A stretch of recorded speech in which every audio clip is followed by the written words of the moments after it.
Attention, brave souls. What you're about to witness might make your heart race. Before the suspense takes over your screen, click subscribe now and hit the like button. Get ready for a spine-chilling experience. But be warned, only the boldest will survive until the end. Hello, my name is Captain Austin Harper. I'm 36 years old, a former Navy SEAL turned independent survivalist. I've spent most of my life in the field, mastering the art of survival and pushing the limits of what a human can endure. I've faced threats that most people can't even imagine. Hostile forces, harsh environments, even my own fears. But what I experienced in Alaska in 2019, it changed me in ways I can barely put into words. What I'm about to share isn't just a story, it's a warning. I arrived in Alaska in early June, when the long days cast an eerie, perpetual twilight over the wilderness. The air felt alive, thick with the scent of pine and damp earth, but there was something else, a sensation I couldn't quite place. It wasn't the biting cold or the deafening silence. It was heavier, like the land itself was holding its breath. I set up camp near the edge of the Kenai Peninsula, where the terrain was dense with forests and bordered by jagged cliffs. My mission was simple: to document unusual wildlife activity reported by locals. Hunters, hikers, even seasoned rangers had gone missing in the area. Their remains, if found, mutilated beyond recognition. Some claimed it was a rogue bear or a pack of wolves. Others whispered about something far worse. At first, I chalked it up to overblown folklore. After all, I'd seen how fear could warp perception. But as I trekked deeper into the wilderness, those whispers became harder to ignore. It started small. Scratches on trees too high for any known predator. Claw marks, deep and deliberate, carved into the bark like warnings. Then came the sound's guttural growls that echoed through the night, distant at first, but growing closer with each passing hour. One evening, as I scouted the area near a river, I found something that made my stomach drop. A carcass, or what was left of it. A moose. Its body shredded as if it had been torn apart by something with unimaginable strength. The wounds weren't consistent with any animal I'd ever encountered. The cuts were too precise, almost surgical. I set up hidden cameras around the area, hoping to capture whatever was responsible. That night, I sat by my campfire, rifle at the ready, listening to the distant rustle of the trees. The fire's warmth barely touched the cold creeping into my bones. And then, just past midnight, I saw it, a shadow, impossibly tall, moving through the trees with an unnatural grace. It stayed just outside the firelight, as if it knew the limits of my vision. My heart pounded in my chest as I reached for my rifle, but before I could take aim, it was gone, vanished as quickly as it had appeared. When I checked the cameras the next morning, my hands trembled. The footage was grainy, distorted, but it showed something. A figure, humanoid but not human, its eyes reflecting light like an animal's. It moved on all fours at times, then stood upright, towering over the surrounding vegetation. That was the moment I realized I wasn't just dealing with an apex predator. This was something else entirely, something that didn't belong in any ecosystem I knew of. The locals had warned me, but I hadn't listened. They spoke of creatures older than the mountains, hunters that didn't just kill for food but for sport. And now, they knew I was here. I stayed awake that night, clutching my rifle, every nerve on edge. The wilderness around me was alive with sound, but it wasn't the comforting hum of nature. It was the sound of something watching, waiting. This was only the beginning. If you're listening to this, remember one thing: there are places in this world where humanity is not the top of the food chain, and once you step into their domain, you may never step out. I hope you're still with me. What I'm about to tell you, it might be hard to believe, but I swear on my life, it's the truth. The wilderness out there, it's not just untamed, it's alive in a way that defies explanation. And whatever I encountered, it wasn't done with me yet. The morning after I saw that shadow, I packed up camp and moved deeper into the forest. Staying in one place felt like a death sentence. The claw marks on the trees, the growls in the dark, and the image of that towering figure on my camera haunted me. I kept asking myself, what am I dealing with? The terrain grew harsher as I pushed further in. The air was colder, the trees denser, and the silence even more oppressive. It felt like I was walking into the throat of something vast and unknowable. But I couldn't turn back. Not yet. I needed answers. And the only way to get them was to press on. That day, I came across a hidden cave nestled at the base of a ridge. It wasn't marked on any map I had.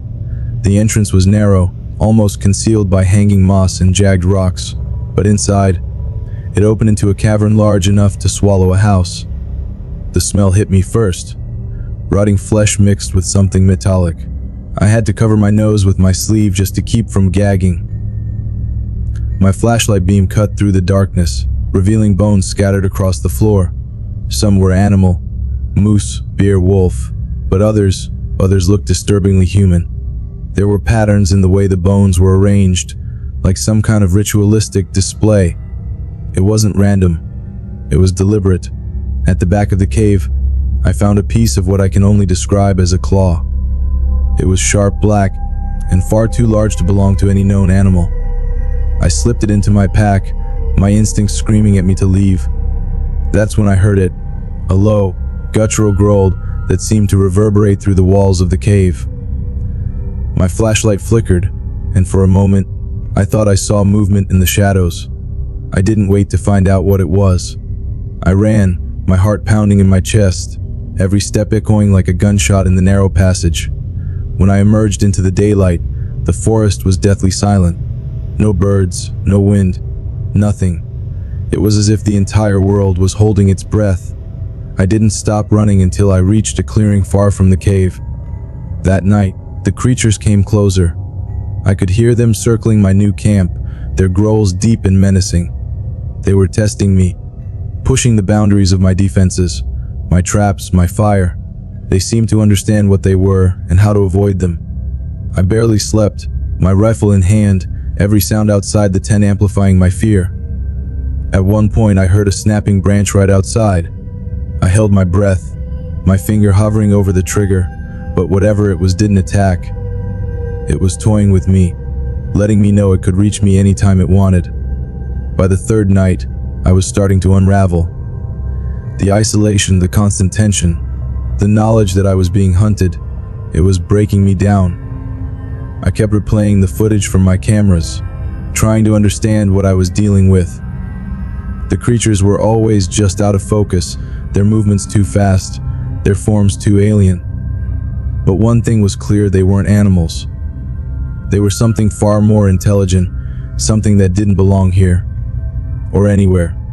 I made one last attempt to radio for help, but the signal was weak, filled with static. I could barely make out the voice on the other end before the interference drowned it out completely. It felt like the creatures were somehow blocking me, cutting me off from the outside world. That night, I realized I couldn't stay put any longer. The creatures were closing in, and I was running out of time. I packed what I could carry, set a series of traps around the camp as a distraction, and prepared to move at first light. But as I sat by the fire, staring into the flickering flames, I felt a cold certainty settle over me. They weren't just hunting me. They were studying me, and they were learning. This is Captain Austin Harper. If you're hearing this, it means I managed to get this message out, though I'm not sure how much time I have left. What I'm about to tell you isn't easy to relive, but it's important. If you ever find yourself in the wilderness of Alaska, or anywhere where nature feels too quiet, remember my story, because I barely made it out, and you might not be so lucky. I was bleeding, my leg torn open by claws that shouldn't exist. Every step sent a fresh wave of agony through my body, but stopping wasn't an option. The creatures were still out there, and they weren't just hunting me, they were toying with me. The explosion I'd set off at the cave had bought me some time, but not much. The creatures were smart, smarter than any predator I'd ever encountered. I could feel their presence, like shadows pressing against the edges of my mind. They didn't need to be close to make me feel their malice. The night was suffocatingly dark, the kind of darkness that makes you question if your eyes are open. My flashlight was flickering, its beam barely piercing the thick fog that had rolled in. Every sound was amplified, the crunch of snow under my boots, the distant snap of a branch, the low, guttural growls that seemed to come from everywhere and nowhere at once. I'd rigged my remaining supplies into crude traps, tripwires, improvised explosives, even sharpened sticks driven into the frozen ground. They wouldn't stop these things, but they might slow them down. I just needed enough time to make it to the extraction point. My GPS was fried, and the radio was useless. Whether from the creature's interference or sheer bad luck, I didn't know. Hours passed like an eternity as I navigated the unforgiving terrain. My body was failing me, exhaustion clawing at my mind, but fear kept me moving, kept me alive. Every so often, I'd catch a glimpse of them, yellow eyes glowing in the distance, reflecting the faintest light. They were always just out of range, watching, waiting. Then it happened. One of them broke from the shadows, a blur of muscle and speed barreling toward me. My training took over. I fired a shot, the sound echoing through the forest like a crack of thunder. The creature staggered but didn't fall. Its guttural snarl vibrated in my chest as it lunged again. I dove to the side, triggering one of my traps. The explosion was deafening, the shockwave knocking me off my feet. When I scrambled to my knees, the creature was gone. Whether dead or merely retreating, I couldn't tell. But I knew more would come. By dawn, I reached a ridge overlooking the valley. My body was broken, my mind teetering on the edge of collapse. Below me, the river I'd been following snaked its way toward what I hoped was safety. But the path to get there was exposed, open, a death sentence if the creatures decided to strike. I had no choice. The fog was lifting, and the first rays of sunlight pierced through the trees. For a moment, I dared to hope that the light would keep them at bay. But as I made my way down, I heard it again. The growl, low and menacing. I turned, and there it was. The largest of them, standing on two legs, its grotesque form silhouetted against the rising sun. Its eyes bore into me, not with hunger, but with something worse, intelligence. It knew I was afraid. I reached into my pack, pulled out my last explosive, a makeshift grenade, and hurled it at the creature. The blast shook the ground, sending debris and snow cascading down the ridge. I didn't wait to see if it had worked.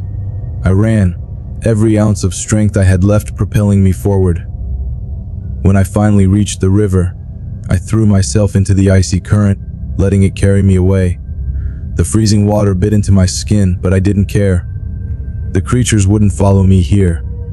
Or so I prayed. It was hours before I washed up on the bank, half dead and barely conscious. A rescue team found me not far from the nearest outpost. I told them what had happened, but their faces betrayed their disbelief. They chalked it up to trauma, a bad fall, maybe even hallucinations from hypothermia. But I know what I saw. I know what's out there. If you ever find yourself in those woods, remember this: they're watching, they're waiting, and they're smarter than you think.